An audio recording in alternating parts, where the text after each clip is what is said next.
जी हाँ दोस्तों, 53 सेकंड के अजीत दादा पवार के वीडियो ने एक्सपोज कर दिया भारतीय जनता पार्टी का पूरा सीक्रेट प्लान।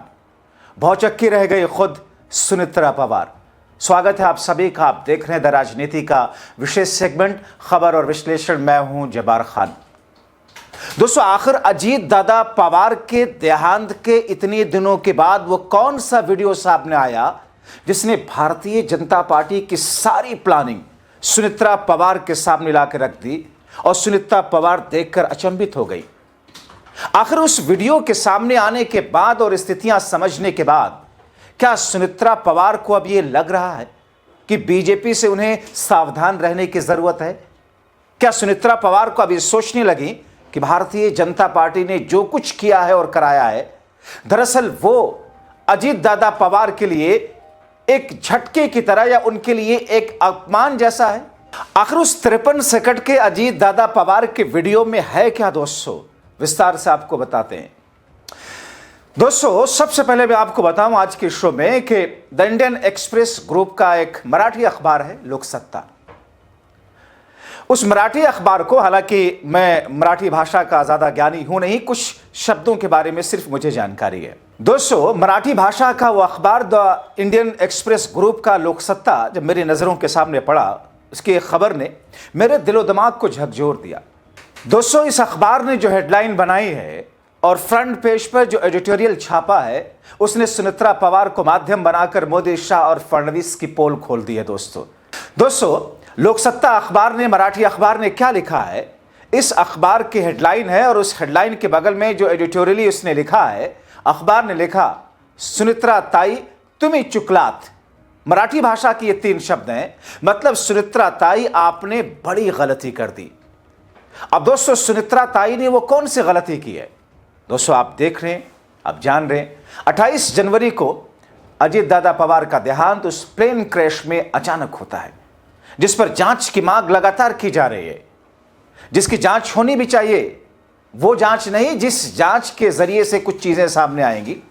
लेकिन उनके देहांत के बाद में जब अंतिम संस्कार हुआ, अंतिम संस्कार के फौरन बाद जिस तरीके से सुनेत्रा ताई को, जिस तरीके से भारतीय जनता पार्टी ने डर करके, घबरा करके डिप्टी सीएम की शपथ दिला दी, दरअसल इस बात को लेकर के ये बात किसी की गले नहीं उतरती है।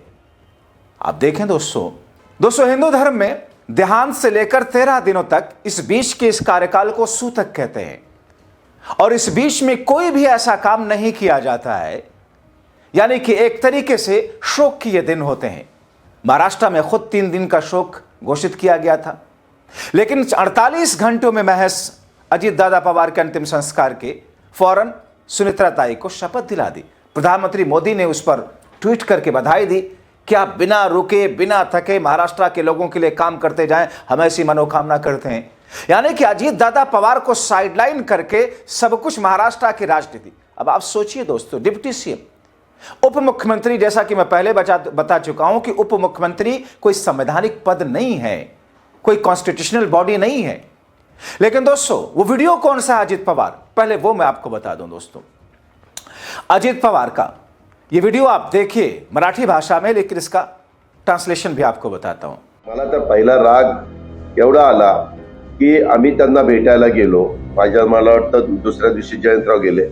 अस्थि विसर्जन तेपर्यंत झालेलं नव्हतं। मी ज्या दिवशी अंत्यविधी झाला त्या दिवशी जाऊ शकलो नाही। दुसऱ्या दिवशी माझा कुठेतरी कार्यक्रम होता म्हणून तिसऱ्या दिवशी गेलो। अस्थि विसर्जन झालेलं नव्हतं। काय आपण काय अगदी त्या निवडणुकीपासून, निवडणूक नाही लागली तर जीव चाललेत काहीचे, काय जनाची नाही मनाची, माणुसकीची, काय सगळंच कुठं सोडलं का?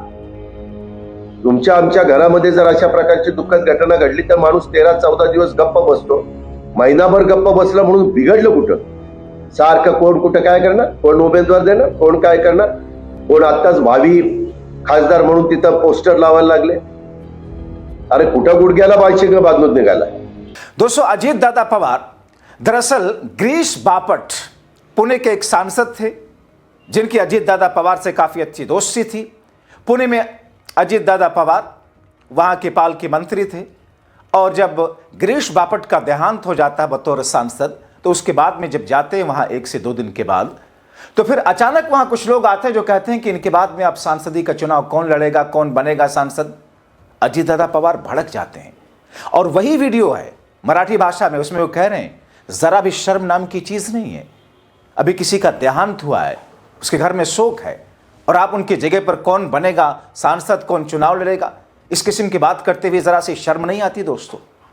जाहिर तौर पर जिस इमोशन, जिस भावना में महाराष्ट्र के अंदर सुनेत्रा ताई का पूरा परिवार था, और उस बीच में मोदी और शाह फडणवीस ने जिस तरीके से सुनेत्रा ताई को, सुनेत्रा पवार को उप मुख्यमंत्री की शपथ दिलाई, ये डर था कि कहीं अजीत पवार के सपने को पूरा करते हुए ये एनसीपी शरद पवार के गुट से अपनी पार्टी अजीत पवार की एनसीपी का विलय न कराने लग जाए और इन्हें साथ में लेकर के किसी तरीके से रोकने की कोशिश की जाए। अजीत पवार को वीडियो आज वायरल हो रहा, अखबार ने इसीलिए छापा कि सुनेत्रा ताई तुमने बहुत बड़ी गलती कर दी। हालांकि दोस्तों कुछ भक्त उदाहरण दे रहे हैं कि राजीव गांधी भी तो ऐसे ही वक्त पर प्रधानमंत्री बने थे, उन्होंने शपथ ली थी। कुछ लोग तो राबड़ी देवी तक का उदाहरण देते हैं, लालू के बाद में राबड़ी देवी को शपथ दिलाने की। दोस्तों प्रधानमंत्री राजीव गांधी जब बने तो दरअसल वो एक संवैधानिक पद था, प्रधानमंत्री, देश के प्रधानमंत्री का पद था। इंदिरा गांधी की हत्या के बाद में संवैधानिक संकट ना आए इसलिए उनको प्रधानमंत्री की शपथ दिलाई गई। और दोस्तों जब एक प्रधानमंत्री मुख्यमंत्री होता है और उसके बाद में जब तक दूसरा नहीं होता, वो शख्स उसका एक्टिंग प्रधानमंत्री या मुख्यमंत्री होता है, कार्यकारी वही होता है। इंदिरा गांधी की हत्या हुई थी और उसके बाद में राजीव गांधी को दिलाया गया ताकि संवैधानिक संकट ना आए। कुछ लोग तो राबड़ी देवी का भी कहते हैं। हालांकि दोस्तों अब डिप्टी सीएम कोई संवैधानिक पद नहीं है, बावजूद इसकी इतनी जल्दबाजी। अगर डिप्टी सीएम का पोस्ट ना भी हटा भी दिया जाए तो भी महाराष्ट्र की राजनीति, महाराष्ट्र के शासन प्रशासन में कोई असर नहीं पड़ेगा। हमने देखा दो लोगों के ऐसे ही शपथ, किस तरीके से सत्यानाश। तमिलनाडु के एमजीआर, उनकी मौत के बाद में उनकी पत्नी को फौरन सीएम बना दिया गया था। आंध्र प्रदेश के एनटीआर, उनके देहांत के बाद भी कुछ ऐसा हुआ, मगर हर्ष राजनीतिक तौर पर आपने देखा था दोस्तों।